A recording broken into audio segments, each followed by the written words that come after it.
Right, so hello and welcome back to another 90 Day Fiancé video on Arthur TV. Today we're looking at part 13 of 43-year-old Danielle and her 28-year-old Tunisian husband Mohamed. So last time out we looked at Danielle's arrival in Miami. After the pair agreed to get a divorce in Ohio, Mohamed moved back to Miami to start his new life. However, despite saying that they could remain friends after the split, Mohamed hadn't replied to any of Danielle's messages or calls for several weeks. Admitting that she wanted to try and save their marriage, Danielle turned up in Miami. But when Mohamed finally answered one of her calls, she was met with unexpected hostility. He told her that he didn't want to see her and that turning up to Miami uninvited was completely unacceptable. In response, she said that there are things that they still needed to talk about and brought up his promise that they would remain friends. So he said that she can come over to talk one last time, but after that, he never wanted to see her ever again. He also warned her that after this meeting, if she ever tried to harass him again, he would call the police and file a restraining order against her, which once again caused Danielle to break down into tears. It's now the day after that phone call, and Danielle is on her way to Mohamed's house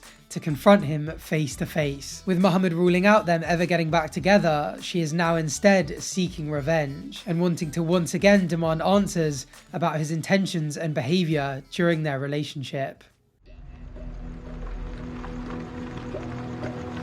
I came down here on the intentions of getting him back, but because of the way he treated me on the phone, I've came to a different conclusion that he's used me for the green card, because you don't treat someone like this. You know what makes me laugh? The fact that she keeps making out as if him rejecting her is him mistreating her. First of all, he has every right to not want anything to do with her. He doesn't owe her a relationship. Secondly, he wouldn't have to be so savage in the way he went about rejecting her if she wasn't so persistent. After once again going way too far to try to get back together with him, he was left with no other choice other than to make the rejection absolutely clear. And thirdly, it is so unbelievably hypocritical of her to say that it's not okay to treat someone like this when she was emotionally and physically abusive during their relationship and even after it. He thought when he talked me into pulling the annulment that he was in the clear. It sucks because I didn't want it to go this way or end this way. You know what's crazy? She is not even lying. When she was en route to Miami, she was genuinely optimistic that she was going to get her marriage with Mohamed back on track. She even packed her swimsuit and spoke about envisioning them spending time sunbathing by the pool and on the beach together. I brought my bathing suit. Hopefully I could go to the beach, hopefully with Mohamed. It's so clear that she's taking the hurt that she feels at realizing that was nothing more than just a dream and channeling it into anger to throw back at Mohamed. I feel so mad Danielle is here in Miami. I already told you I don't want to be with you anymore. Like a million times. Coming again here, why? Why?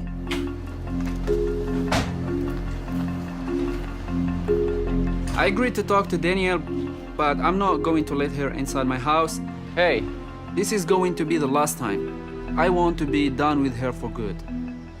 It is not surprising that he doesn't want her in the house, and he doesn't actually even want to talk to her. He essentially just wants to tell her to her face that she needs to leave and never come back. Danielle, however, is loaded up for a massive showdown. She has even brought with her a binder of evidence containing things like conversations he's had with women, photos he's had with women, and various bank receipts, all of which she plans on confronting him with. With Mohamed not wanting to talk and Danielle wanting answers, the difference in expectations of how this is going to play out is only going to fuel the fire of frustration even further. Listen, I don't want to see you here anymore, okay? You are not welcome here. You understand that? I have things to do, okay? Mohamed, don't lose my time. listen to me. I don't want to listen I was to you. respectful and listened to you in Ohio. You can listen to me now. Take your stuff and leave. You are not welcome here. You know what else annoys me? The fact that she brings up his return to Ohio as if she did him a massive favour there too. But that couldn't be further from the truth. And to claim that she was respectful there is laughable. The only reason he returned to Ohio in the first place is because she was threatening him with deportation, essentially using it as bait to get him to come back in the delusional hope that they'd then be able to talk through their problems and get back together again. Even after he made it clear that he didn't want to be with her, she dangled it over his head for so long before finally accepting his decision that it could undeniably have been considered emotional abuse. She did of course end up pulling the annulment, but to act as if that excuses this behaviour and somehow leaves him in debt to her to this extent after everything she's put him through is genuinely unhinged. You have not been an active partner, spouse to me since we got married. I am a family-oriented person. I believe in marriage and take my vows serious. I don't want to hear I about married this. you This is too because much I for loved me. you. And because, here, you can take this too so you know how serious this is. That was nice of you. That shows how really you are. Damn, that is the first time we've seen physical violence from her. I know it wasn't particularly severe, but he's right. It just proves what he's been saying about her the whole time. When she's angry or frustrated or feeling rejected, she has no problem taking it out on him physically. On a side note though, I would have loved to have heard what that whole speech said. It sounded like she was going to spill before it got cut short. Although from what she read, it sounded like something a 6-year-old would write. So maybe the curiosity of not knowing has me slightly overestimating what she had written. You walked away from me. Yeah. I'm here trying to talk to you. You know, it's just because I'm better than you. I don't do it back to you. You're a user, Mohamed. You used me. You told me what I wanted to hear to get me to pull that annulment. Nice, nice. I am going to guarantee I will get your ass deported because you're a user. This is a whole new side of Danielle we definitely haven't seen before. She is losing it. We've always heard about how intense their fights are, but we've never seen anything close until today. You know what as well though, this makes me feel even worse for her daughters. Imagine having to live in a house where your mother and their new partner acted like this on a nightly basis. No wonder they didn't want them back together. I'm gonna call police on her. You backstabbed me this whole time. I am here in Miami Beach. I need police as soon as possible. I have my wife here. She came from Ohio and she's here like screaming and she's throwing things on me. So if you can please send me cops as soon as possible. I'm not, Yeah, see, now she's in trouble. When we said in the last video that she had nothing to gain from this meeting but everything to lose, this is exactly what we worried was going to happen. Or maybe it was what we were hoping was going to happen, because let's be honest, it is very entertaining. It's so satisfying too. After 3 series of only ever hearing about how crazy their fights are and how often he calls the police on her, I'm so glad they finally caught it on camera. To be honest, it's quite poor from TLC. We have missed out on some quality drama here. I could binge 3 series of this easily. I'm so pissed. Just go back to Ohio then.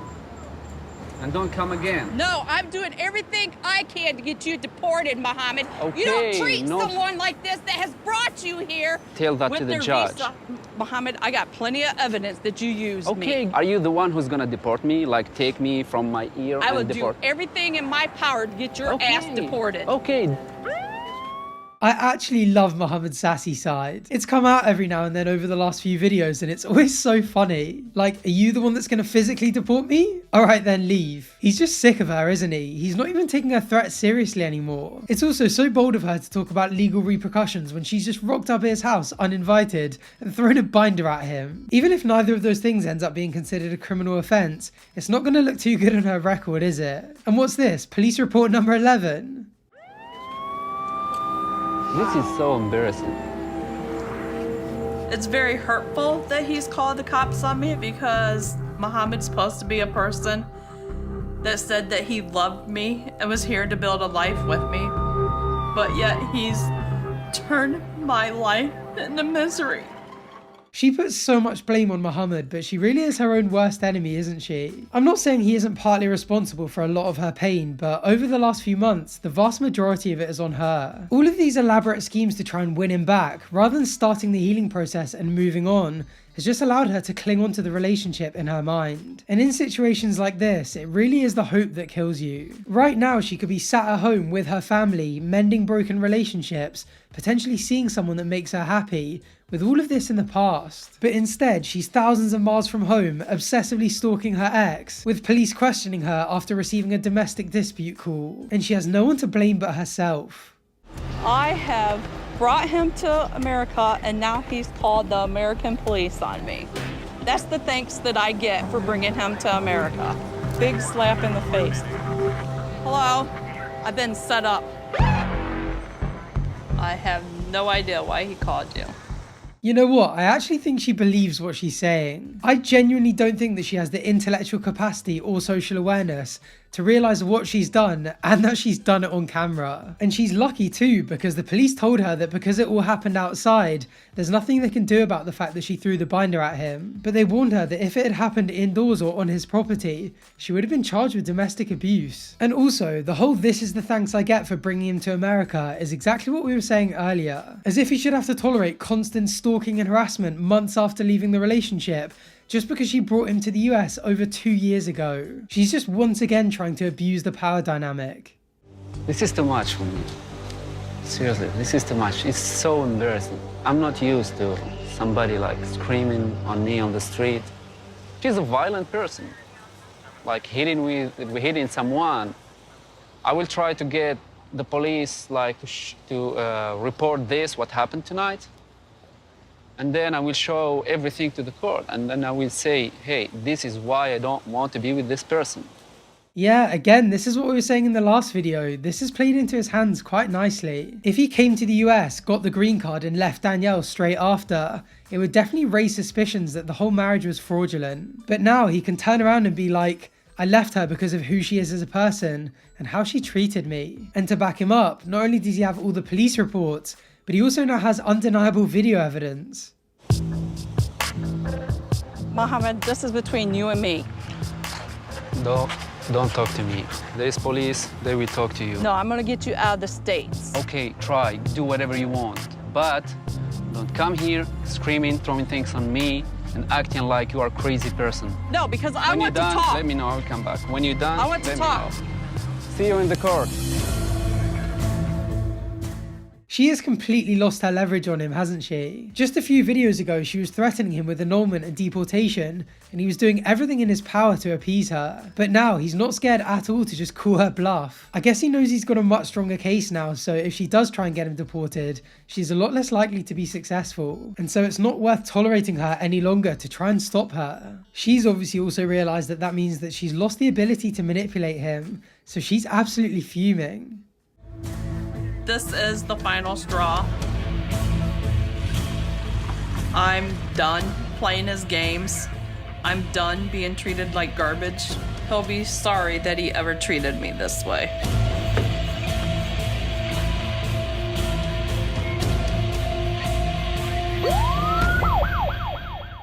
So with the police now on the scene and Mohamed not allowing her onto his property, there was nothing more that Danielle could do. She not only failed to win him back, but she also ruined any chance that they could remain friends. And in her rejection-fueled frenzy, she also failed to get revenge, failed to make him answer for anything she had brought as evidence in the binder, failed to get the chance to read her written statement to him, and failed to get any kind of closure. The only thing she ended up with was this.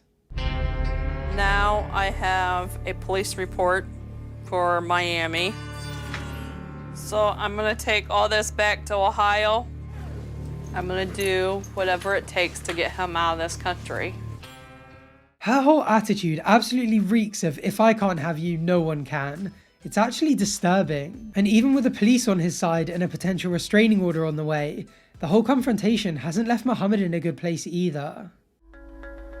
The situation last night, it was really bad. Now I don't feel safe here in Miami. I don't know what she's capable of.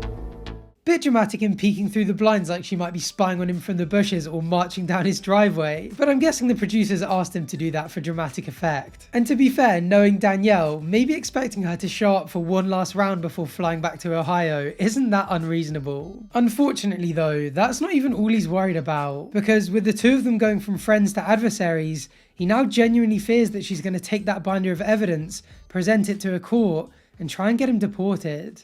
I would do whatever it takes for me to stay here in this country because I really love it and I want to stay here. But I have to leave and just start all over again in a different place. It has to be somewhere where she cannot find me. Mohamed needs to be deported and go back to his home country because he's a liar, he's a cheater.